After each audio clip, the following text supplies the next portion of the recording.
Gadis ini menarik baju sahabatnya dan mengoles seluruh tubuhnya dengan cairan disinfektan. Tapi sahabatnya membiarkannya melakukan itu. Kemudian, gadis itu menjerat tubuh sahabatnya dengan perban. Bahkan lehernya juga dibungkus dengan rapat. Karena sahabatnya berjanji untuk menjadi model gipsumnya. Untuk mencegahnya asal bergerak, gadis ini mengikat kedua tangannya dengan tali merah dan digantung di tengah udara. Saat ini seluruh tubuh bagian sahabatnya ada di bawah meja. Hanya menyisakan tubuhnya untuk dijadikan patung gipsum. Kemudian dia memasukkan pil tidur ke dalam air, agar sahabatnya meminumnya. Tak lama kemudian, sahabatnya pun tertidur. Kemudian gadis mengoleskan cairan gipsum yang telah dia siapkan ke tubuh sahabatnya, lalu membungkus wajahnya dengan perban, mengoleskan gipsum ke seluruh kepalanya. Hanya menyisakan 2 lubang untuk bernapas. Namun di saat itu juga, ponselnya berdering.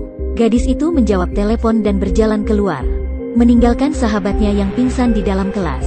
Tapi yang tidak dia ketahui adalah, air gipsum yang belum terbentuk terus mengalir ke bawah, bahkan menyumbat satu-satunya lubang untuk bernapas. Perlahan sahabatnya mulai kesulitan bernapas. Dia ingin bergerak, namun karena efek samping obat, dan juga dirinya yang diikat, dia sama sekali tidak bisa bergerak. Kebetulan saat ini, gadis akhirnya selesai bertelepon. Dia baru saja ingin masuk, namun dia tiba-tiba berhenti. Dia berpikir dalam hatinya, lagi pula gipsum tidak akan terbentuk dengan cepat. Mending dia mengobrol sebentar lagi. Jadi dia kembali menelepon lagi. Tapi dia tidak mengetahui, sahabatnya yang di kelas karena kesulitan bernapas, perlahan telah tidak bergerak. Gadis meminta sahabatnya menjadi model gipsumnya. Siapa tahu setelah mengoles gipsum hingga setengah, dia malah keluar bertelepon. Air gipsum yang belum terbentuk terus mengalir ke bawah, dan menyumbat lubang pernapasan. Lalu sahabatnya juga karena tidak bisa bergerak, sehingga dia tercekik hingga mati. Hingga 1 jam kemudian, gadis itu baru selesai bertelepon dan kembali ke kelas. Terpikir sahabatnya masih berada di dalam gipsum. Dia perlahan berjalan ke arah sahabatnya, tapi dia justru melihat lubang pernapasan itu ditutup oleh gipsum. Dia barulah menyadari bahwa sahabatnya sudah meninggal. Dia pulang ke rumah dengan panik.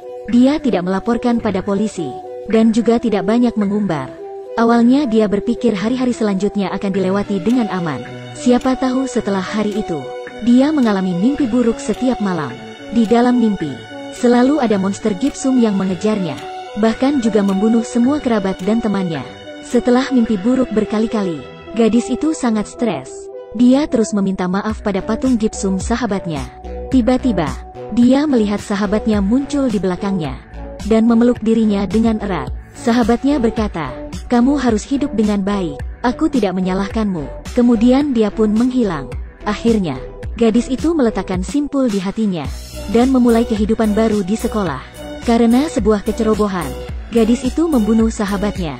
Tapi dia tidak memilih melapor polisi di waktu pertama, melainkan setelah disiksa sampai stres. Dia baru menyadari dirinya membuat kesalahan. Namun, apakah ini benar-benar sebuah perubahan karena kesalahan?